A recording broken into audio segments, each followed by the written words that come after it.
Nisswa Stämman number 10. I think we have some good weather here, and it seems, I shouldn't say anything, but it seems to happen every year, so.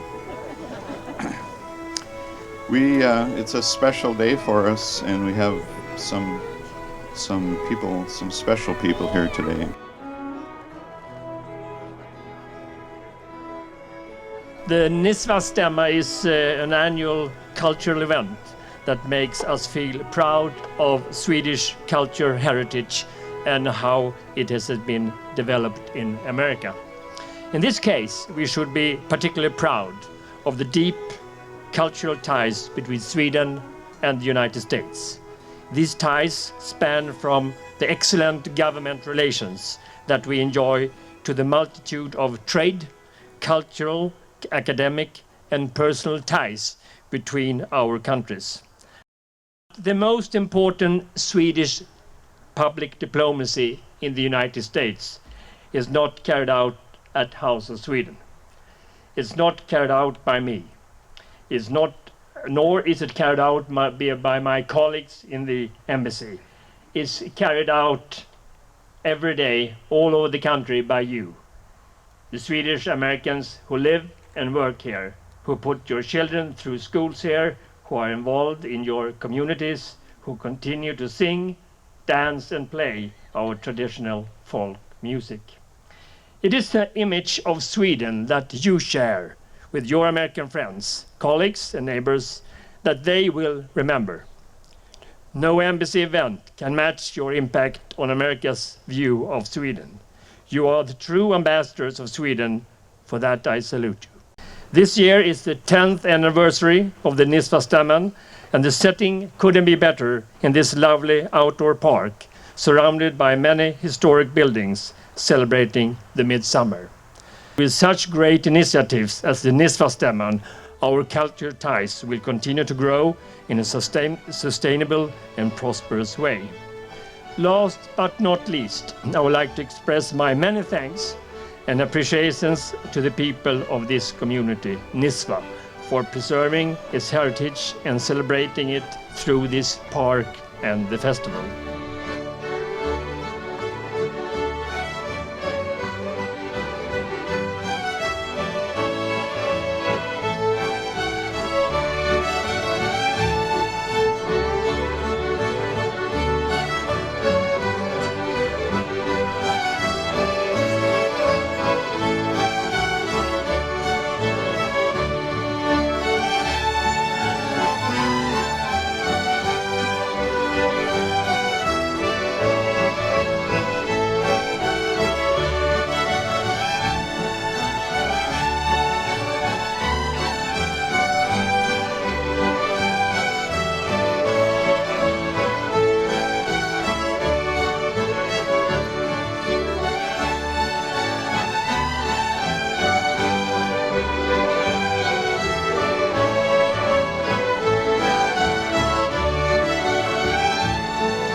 it wouldn't be here if I hadn't decided or thought as I drove by here one day that looked like a good spot for a spelmansstämma. It's probably an idea that was rolling around in my head for a few years, because I certainly knew what a spelmansstämma was, because I've been to Sweden several times, and I've been playing Swedish and Norwegian American music for quite a while, and developed a real network of fellow musicians that I knew mostly from the Twin Cities area that would enjoy some kind of a gathering where they could all get together and play. So my original idea was let's just have a gathering of musicians and see if anyone wants to come to listen. The States is such a mixture of types. So we have this kind of Pan Scandinavian community here of all mixed together, and so this stemma is maybe a little bit different than one in Scandinavia because of that. But it seems to work. We are playing a very special instrument from the country of Norway called the hardanger fiddle, or hardingfela, as the Norwegians would call it. I sometimes refer to it as a violin on steroids because it's sort of bulked up with decoration. Lots of bowsing, it's called, mother of pearl inserts, the skull of the instrument.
Jag hade workshop igår för första gången i hela mitt liv, så det var en ny upplevelse.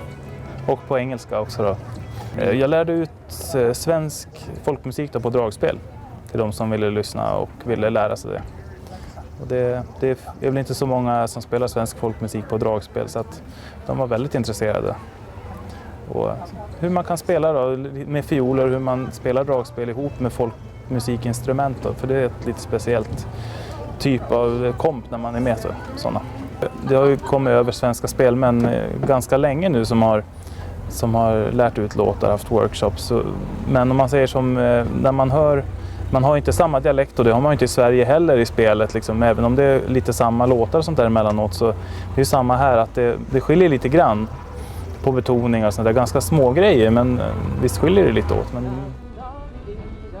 många är ju jättenyfikna, och speciellt när man hör namnen på låtarna och sånt där, så vill man alltid veta historien bakom låten och sådär. Varför heter den så?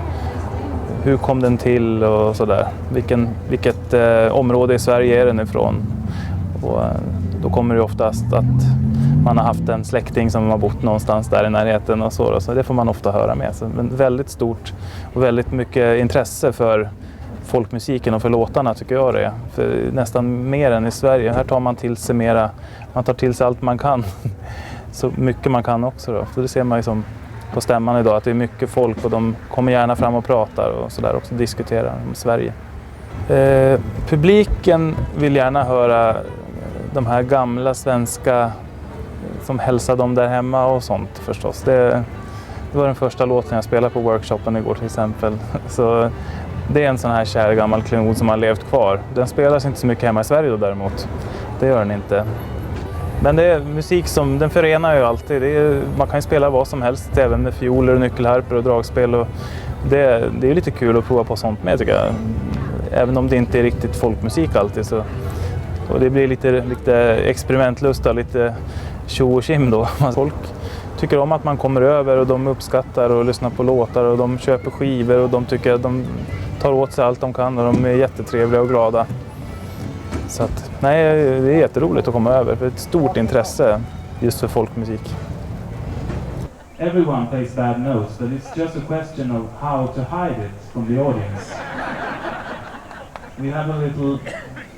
When we play bad, when Bosse hits a bad note, we all smile at each other.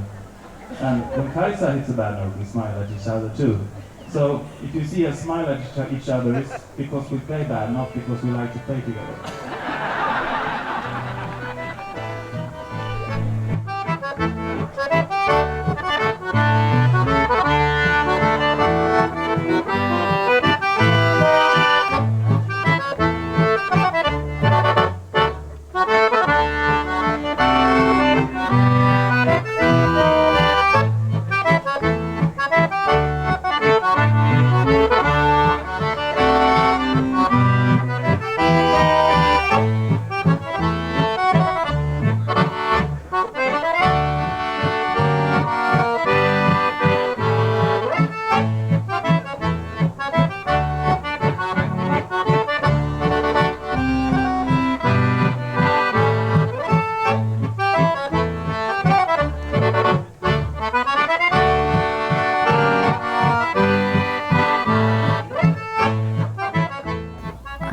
Mostly Swedish folk music, but lately I've been expanding to some of Norway too, and Denmark, because people dance it here. So I play what people want to dance.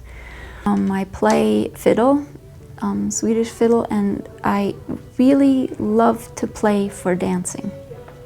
That's what I really want to do, and I really love playing polskor. So and I try to play from all different regions in Sweden. I feel connection with the Swedish folk musicians that come here. I feel an immediate connection with them for some odd reason. It's kind of magical to me to learn from them and play with them and get to know them. And I think the music and the language and the culture, it's all one thing. And there's a difference, because when you play Swedish folk music in America, we don't have our own Swedish folk music tradition, well, per se. We have our immigrant tunes, but we can do what we want with the music without being brought in by the folk music police, and people can take advantage of that. But it's really nice to become grounded again and see over and over again more musicians from all over Sweden, all different parts of Sweden, and compare them and their styles and us and our styles, and play with them and exchange ideas, and it's just the best. I always learn something new from every Scandinavian fiddler that comes through here and teaches us something, or just plays for us. It's always good to take a workshop from somebody. You always learn something. Sometimes more than others, but you always learn something. This time I went to the Norwegian workshop, fiddle workshop, and I don't know exactly why. I just decided I needed to see what the Norwegian fiddler was like and what kind of music he came from, his region, and what he played.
In the first several years we didn't do the workshops, so that was more of an added-on idea.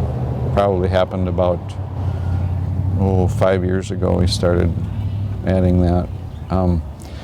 My original idea was to just have a Pan Scandinavian, not put too much time or work into it, planning.